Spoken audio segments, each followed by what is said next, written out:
to this week's episode of Three True Values. I'm your host, James Fletcher, back with you to talk all things college basketball. We've had some really fun and interesting college basketball news over the past couple of weeks, and so we're going to dive into it. We're going to break it down for you here on the show. And that means that here in this first segment, we've got to talk about LSU's roster building situation. What is Will Wade doing with this roster, the veterans that he's bringing in to college basketball? Plenty of overseas talent is on its way.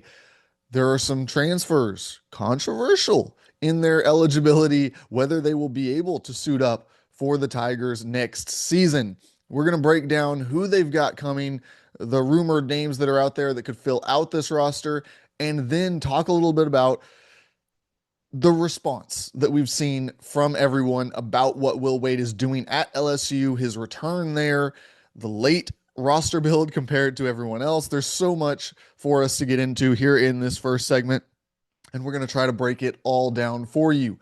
In the second segment, we're going to come back and we're going to kind of break down the three international prospects that you need to know. We're going to talk a little bit more in depth about some of these guys who are making the leap from European basketball to college basketball, because it's a lot harder most of the time to find good film on them, to get a full scouting report on these players. So we're going to talk it through. We're going to break down some of the important names that you need to know. At least we're going to lean towards these younger guys who are coming, who are closer to being involved in the draft class that these freshmen are in. And that is going to do it for us in today's episode. But before we get to those international prospects, we're going to talk about a few in this segment too. Here, we're talking about LSU's roster building situation for the 26-27 season. It has been nothing short of controversial so far. Will Wade comes in, of course, leaving LSU years ago under a show cause penalty, part of the investigation which linked Adidas runners to payment of NCAA athletes. There was a federal investigation. People did go to jail in this. Will Wade was part of a wiretap, which resulted in his departure from LSU. He was under investigation at the end of his LSU tenure. Ultimately, they cut ties and he walks away. He lands, though, at McNeese, where he has great success, builds up a mid-major program into something, a perennial NCAA tournament team that pulled off a couple of big moves in the first weekend, made some teams sweat, was a real live dog, a popular upset pick in March Madness. Well, from there, finally, as that show cause is starting to get to the end, we're looking at him becoming more of a viable candidate for these bigger jobs. It was inevitable that whatever jobs came open, he was going to be a candidate for. You saw his name floated multiple times over the last couple of years. And finally, last season, NC State pulls the trigger and brings in Will Wade as part of what I really tabbed one of the best moves of the offseason. Yes, they had been to a recent Final Four under Kevin Keatts, but that program was kind of wandering. They caught fire there for about a month to get to that position and had lost the magic the year following. So Will Wade comes in, part of this ACC-wide investment that we saw in really fixing their college basketball programs. You saw big names come into the coaching ranks. You saw some bold moves going out and getting, whether it was NBA assistants to fill their head coaching positions, or the big names like Will Wade at NC State. And he went and he roster built at NC State. Didn't fully pan out. It wasn't a home run roster, but it was a decent roster in the ACC, competed pretty well. And you felt like, all right, things are on the right path. He's got an understanding. He's got the backing to do this.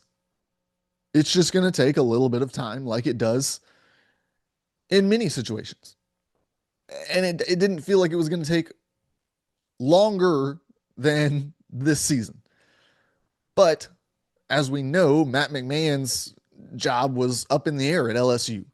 There were some strong presences around that LSU program that wanted a return of Will Wade. And it became very clear towards the end of the season as LSU started firing the old regime, bringing in new people under the new athletic director, and slowly a trend developed that it was people that Will Wade was familiar with, people who he worked with at McNeese, people that he felt comfortable around, all being hired into these positions of power. And so Will Wade eventually makes the jump after one season at NC State. He goes to LSU. So now he's viewed as a villain at NC State at the very least. I think a lot of people around the country actually understood what was going on with his jump back to somewhere that he loved, he enjoyed being. But from there, it's gotten a little weird. He, of course, took the job, lost all the players from last year's roster, which isn't uncommon in the transfer portal era because they have that ability to enter the portal. But he wanted a fresh start from scratch. No returning players. LSU has 15 positions available this offseason. And the clock started ticking. No freshmen were committing. No transfer portal targets were committing to this program. You started to wonder, what is going on at LSU? You would rarely even hear their name come up in a top 3 for a transfer. You would not hear a lot of rumbling about them being in the mix for the top guys. Finally, we got some understanding that he was largely going to build this roster overseas. And so you start to look at some of the names that would mean. Saliu Niang, who has since committed. Really big pickup, but going to be controversial because he's already gone into the NBA draft. He was drafted. Now, he did not sign an NBA contract. He remained overseas. He is within his eligibility clock that the NCAA has typically used to measure things. So while he's an older player, while he's gone through the NBA draft, all those things, as an international player, a little bit different. So we'll pump the brakes on really judging that one too much. Same with Marcio Santos, slightly different for Marcio Santos, who didn't go through that NBA draft process, at least was not someone who was drafted, I should say, but is an older guy, professional experience overseas, now making his way to college basketball. Michael Ruzick, somebody who withdrew from the NBA draft last year. So he's gone through the process the way that it was originally intended, the way that it has gone in the past. Returned overseas, still one of the younger players actually in this class. And so he really fits the mold of what we're going to talk about in the next segment of these international guys doing it, I don't want to say the right way, because if the NCAA rules all these players eligible, I really have no problem with the international guys that he has brought in. Like I said, Niang, I actually come down on the side of agreeing he should be able to come play college basketball. He has not burned anything in terms of an eligibility standard that these other guys have not, who have been ruled eligible. And so while he stayed in the NBA draft, did not play professionally in the United States. He did not sign a contract. But then we get into the mix with some of their transfer additions. And that's where it's started to get a little bit more interesting. RJ Lewis commits to LSU. In case you didn't hear that, let me repeat it.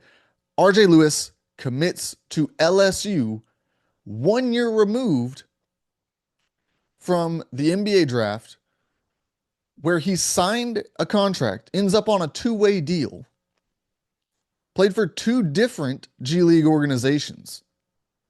This, of course, after in 2025, he won the Big East Player of the Year award at St. John's. He played under Rick Pitino. Things went south in their relationship. He opts for the NBA draft and he stays in. Questionably, a lot of people said he needs to come back to college basketball. He will make more money. This is a clear cut decision. But no, he stayed in. And then he signed contracts. There is nothing separating this situation from Charles Bediako last season at Alabama. Both of them have signed deals that are considered NBA contracts. You cannot justify this as just a G League player. Both of those players stayed in past the college withdrawal deadline. Now, if we are going to allow Lewis to play next season, it's going to open up a whole nother wormhole. It's going to open up Alabama to bring back Charles Bediako if they want, because you just created the precedent that you ruled against them on. Now, I'm not sure if they would do that, but they'll go find someone similar. They'll go sign someone who fits the same build, as will other teams all across the country. And we're going to have more and more players jumping back from the NBA into college basketball. And that's what I don't think is good about this. And it's a similar path that we're going to talk about here with reported LSU commit. Things have not been officially done. We're going to leave him on the potential fits at LSU, Yam Madar, a guy who, again, went through the NBA draft, but has gone overseas. He is older than the typical NCAA clock would allow. Now, I have seen that because of his Israeli military service, he could receive an exemption the same way that you would here for military service or religious missions, things like that have been part of the NCAA's process to extend that eligibility clock. We've seen it before. I would say one of the most notable being in football, where Brandon Weeden years ago at Oklahoma State was far older than the general college age. But he was coming off of military service and therefore was allowed to play college football as a veteran and eventually make it into the NFL. So we can talk about this Yam Madar situation, but I think that what doesn't sit well for a lot of people is the combination of age, of his standing in these professional leagues overseas. He is not a rookie. He is a veteran on his team in Europe. And now coming to the United States to play basketball at the college level. And I have fought against the NCAA's push that this is all amateurism and we can't pay these guys, and it would create this weird vortex. Who cares? They're young players playing a game that generates billions of dollars. They deserve a cut if they are being treated like employees. And these athletes are all treated like employees. They're expected to be in certain places at certain times. They're expected to bend their schedules around these events. This is not a club sport. Look, a club sport, if a player has a final coming up on Thursday, they might just text the coach, hey, I can't make it to practice. I can't come to our game this week because I've got school to take care of. That is amateurism. That is college sports, a student athlete. This is not that. I mean, we are bending rules at universities on test taking, online classes, late work. We've got tutors. We've got all kinds of resources available to these athletes so that they can fly all the way across the country and play a game on national television in front of massive millions of people. A big audience. So we have a really tough time being consistent with this. But the one thing that I will say, as we talk about Yam Madar coming to college basketball, it feels like a slimy loophole. It feels like taking what you have seen pass through, taking what you think they might pass through, and pushing it to the extreme again. Same with RJ Lewis. It feels like you are really walking straight up to the line and saying, I know that everyone in here is going to hate that I'm doing this. I know that if it goes through, you're all going to protest. That it's probably not in the spirit of any of these rules. That if the NCAA had any backbone, if they had any basis to stand on, if they weren't so terrified of going to court and losing again, they would just tell me no. But I'm going to push it through anyways. And man, Will Wade is sprinting into villain mode at LSU. He has taken on any player that will frustrate other head coaches, league commissioners, NCAA executives. In his return to LSU, he is making it clear you might have gotten me last time for the things that I did, but now it's the Wild West. And you can't stop me from doing anything with these Tigers. And he's got the backing. Like I said, they brought in people, they hired people he was comfortable with, people who are going to allow him to go down this route. LSU has fully embraced being the villain of college sports. You go poach LSU, or excuse me, you go poach Lane Kiffin right before a college football playoff at Ole Miss, their first time being there ever. You bring in Kim Mulkey, who is a very eccentric, outspoken character in women's college basketball. Now it's Will Wade. And he's back and he is in full villain mode. Other players who they have added to this roster just to round out this conversation, Mo Diabate, that one within the college window, he still has one more year of eligibility left under his belt. A really versatile piece that I think is going to be valuable as you look at the other guys that he's going to be playing around as we kind of start to transition towards talking about the basketball of this all. They do have a solid front court between Yang, who probably will play between that 3 and 4, Diabate at the 4 position, but can guard, very versatile in where he can be placed on that end of the floor. Michael Ruzick, I think, is more of a 4. He's gotten pushed around a little bit in the past, but I think they could give him some 5 minutes as he continues to develop.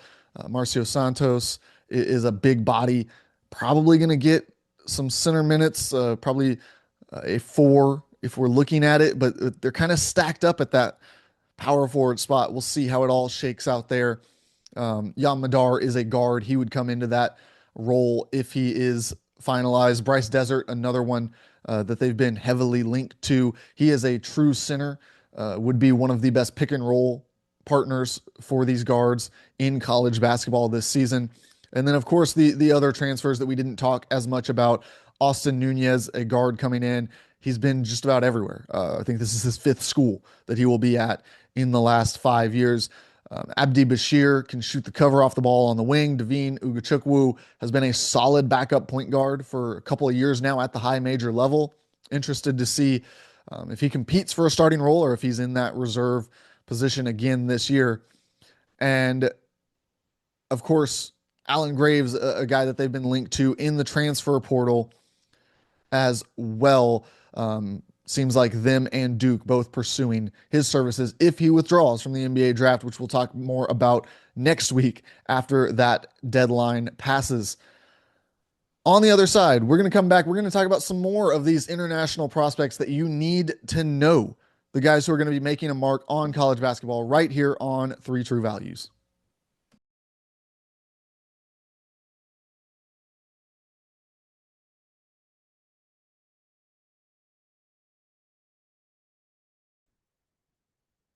As we wrap up today's show, want to run you through some of the international prospects that you need to know. We're going to focus today here on the young guys coming from overseas, the ones who would be part of this freshman class if they were American players, who would be the equivalent age of a high schooler making the leap to college basketball. And we're going to start with the highest rated among them, and a guy who actually, if he came over to the United States without reclassifying, would be entering his senior year of high school right now. Joakim Bunche Bunche at 6'11" commits to Duke for this upcoming season. He will have to play 2 years of college basketball before heading to the NBA because of his age. 16 years old still at this point. Going to be one of the youngest players that we've ever seen play college basketball this upcoming season. And so that immediately comes with a couple of concerns. Just the age. We'll talk about the basketball in a moment, but to be that young, playing in a time where these players are bigger than ever, they're older than ever. We just got done talking about an LSU team with an average age older than some young developing NBA teams, it feels like.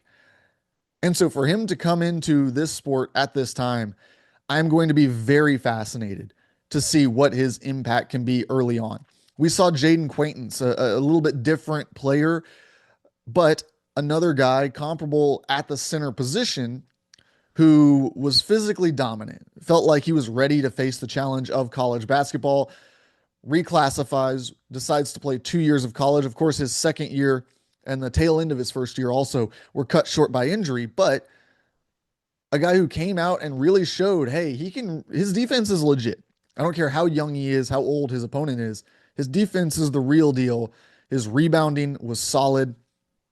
And it really brought, I thought, some excitement to his future stock. Of course, the injuries, again, kind of derailed it. So it's hard to make a one-to-one comparison here to anyone for Bunche Bunche. But I think there's a lot of excitement about what he's going to bring to this Duke squad. And it's really, I think, a perfect position for him to land because they're not going to desperately need anything from him. You look at this roster, it's pretty deep. It's got a lot of returning players, it's got some incoming players. They're really not dependent on a reclassified freshman to come in and provide them much of anything. That's going to be the job of course, Pat Ngongba, who's going to be their starting center this year. You've got, whether it's Sebastian Wilkins, who redshirted last year, or Cameron Williams, the incoming freshman, who is a year older in class than Bunche Bunche. Drew Shanowski comes through the transfer portal as a depth piece for this team. I think that they have established enough front court depth that this is pure upside in terms of what we're going to get this year out of Bunche Bunche. Perhaps it ends up not being super impactful, at least early on in the season. But if the athleticism can translate, if he can quickly acclimatize to the defensive rule changes, become an impact force on that end, watch out, because he's a guy who could see his stock not only rise, but go through the roof. Because it's one thing for us to look at high school players and say, yeah, that guy's going to be great. Yeah, this guy is going to make the leap to the next level. He's going to develop into something. If he can put real stats on the table at 16 years old in college basketball, I'm telling you, he is going to really fly up draft boards, be a way too early pick to be a number one overall selection in his draft class. That's the type of thing we're looking at overseas. Averaged almost 16 points a game. Of course, he's playing in a youth league there, but over 6.5 rebounds, solid defensively. This is a guy who shoots the ball efficiently. almost 80% from the free throw line, 50% from the field. He's got a little ways to go on the three-pointer, 33%, but for a center, you'll take that. I think you'll take that knowing that it's going to continue to develop and go in at a slightly higher clip along the way. I really like Bunche Bunche. The long-term horizon is one thing. We can talk about the potential that he becomes a stretch big who rebounds the ball very solidly, something extremely valuable at the next level. Already 6'11", and at 16, you can talk a little bit more about growth spurts than we can when a guy is 19 years old and we're talking about his draft stock. The long-term horizon, we're going to have fun watching where it goes. But the short term, what can he bring next year to this Duke team? I'm going to pump the brakes on high expectations just because of the age. Now, if we see it start to take off, though, watch out because we could be in for an incredible college run. Very rare that you see a guy come in, have a big impact as a freshman, and then return. Well, he would have to if he is to fit into that category. I want to talk next about Mika Murinen, committed to Arkansas, obviously has drawn some worldwide intrigue in his recruitment from Finland. He's got the build. He's got everything that you're looking for physically out there at 6'10", 200 pounds, really light frame right now. But there seems to be all of the things you look for it to fill out as he continues to age, as he continues to work on his game. The dunks are undeniable on film. The defensive rotations, when he gets to the ball, he's electric out there on the court. If we're going to focus on the concerns just to start here, I think that the concern, first and foremost, is that you heard his coach while he was overseas call him an inadequate player. Now, I think some of that is lost in translation. I don't think that he was saying that he is unable to perform at basketball. He's never going to get there. That's not what he was saying. What he meant, though, still matters. Because what he was saying is this guy is young. He doesn't quite take things serious to the level I need him to be a professional athlete playing with other grown men. He struggled to get on the floor in big moments overseas. Yes, playing at a higher level than Bunche Bunche, who we just talked about. But what is that going to mean as he comes to the college game?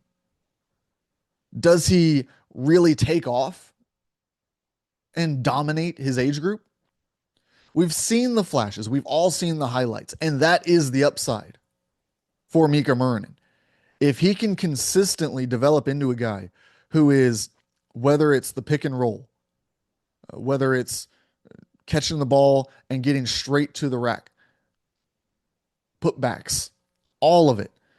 Around the rim, he has a force that, regardless of his frame, is impressive.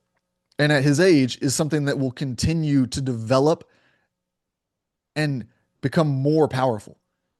The ability to go through players is already something that he looks to have.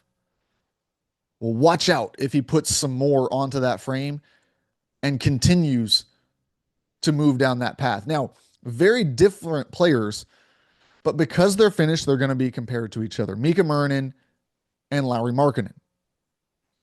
The one place that I do feel like there is some similarity is in the sort of build and potentially the trajectory of the way that their body fills out. Lauri Markkanen, of course, has great versatility with his athleticism, plays the three a lot of times in the NBA, despite being 7 foot tall. Murinen is playing more often at the 4 right now, but I think that a lot of that is because of his size and his age. There's not a lot of other 7-footers to surround him with. I think he's got some of that athletic burst. He's got the ability. What he doesn't have is shooting. That's going to have to develop. He has not really ever shot the ball at a high clip from the 3-point line. He's going to need to add that to his game if he's going to turn into an elite prospect, which he has the ceiling to be. And I think at Arkansas, it might be a perfect fit. John Calipari is going to run him up and down. It might not be professional college, or excuse me, it might not be professional basketball. John Calipari doesn't know that. He is going to run him. He is going to make sure that he is all in every second of the day.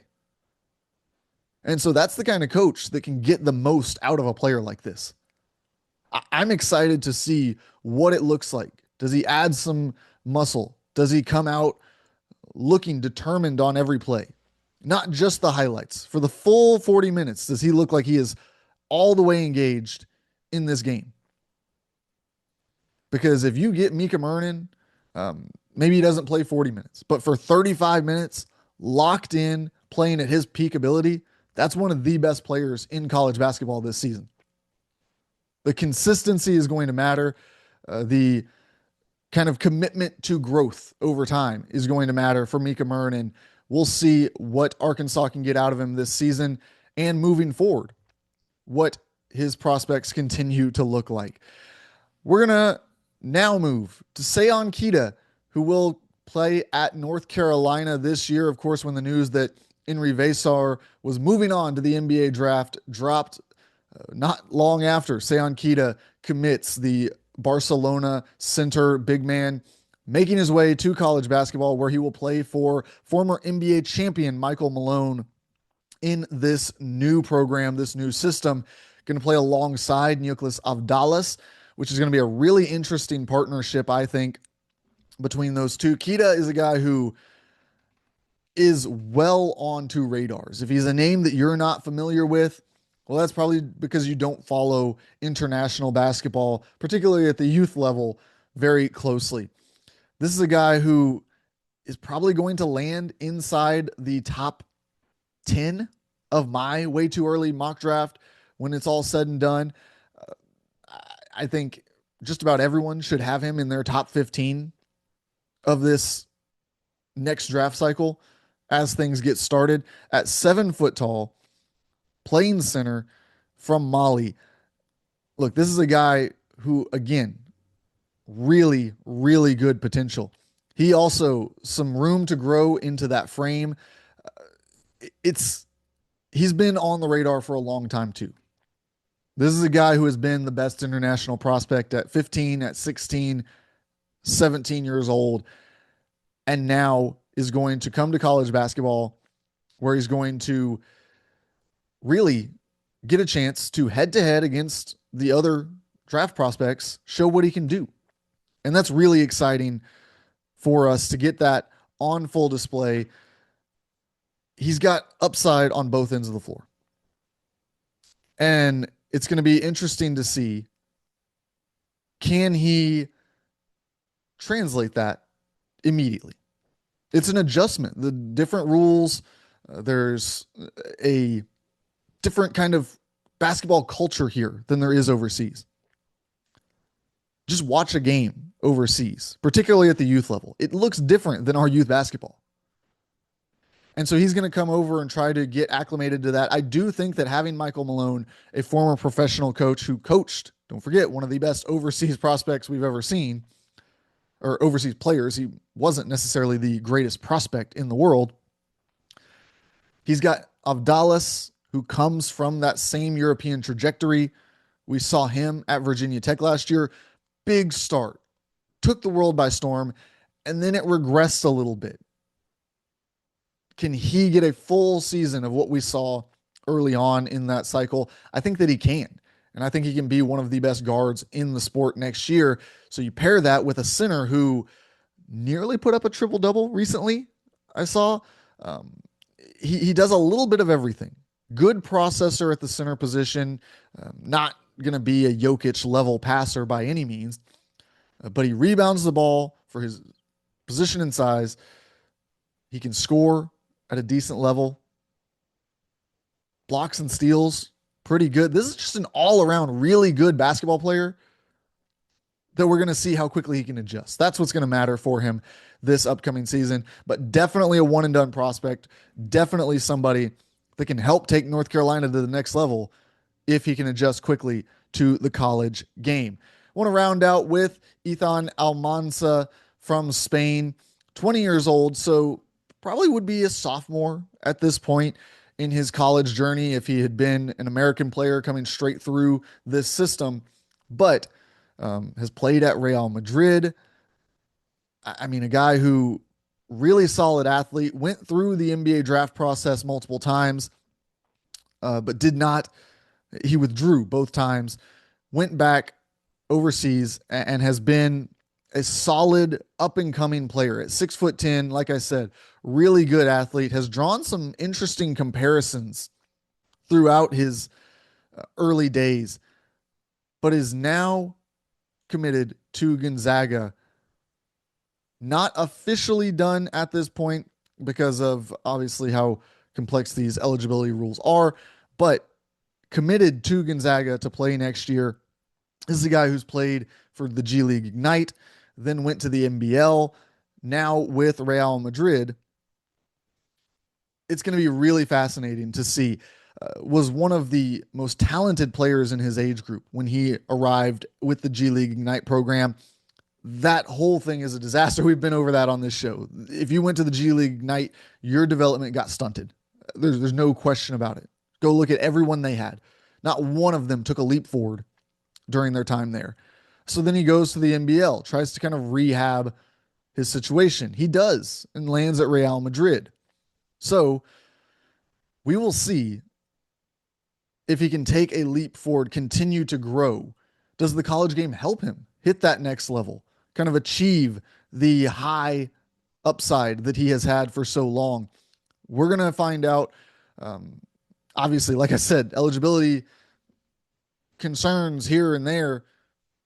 It's all going to be very interesting to track with the Wild West that is recruiting right now. The international players, how dicey it is, whether the NCAA is going to grant eligibility or not. You add that to the transfer portal and all the situations going on there, whether it's pending lawsuits or injunctions that we're going to have. Recruiting at the high school level really shriveling away. The top programs only taking one or two. They really only want 5 stars if they're going to dip into those waters. So everything is changing across college basketball, and we're here to follow it right here with you on 3 True Values. Stay tuned with us all summer. Coming up, we've got more NBA draft coverage. Next week is the withdrawal deadline, so we will really break down the impact that it's going to have on the college basketball game, who stays and who goes, and what does it mean for the rankings of college basketball right here on 3 True Values. I'm your host, James Fletcher. Thanks for tuning in.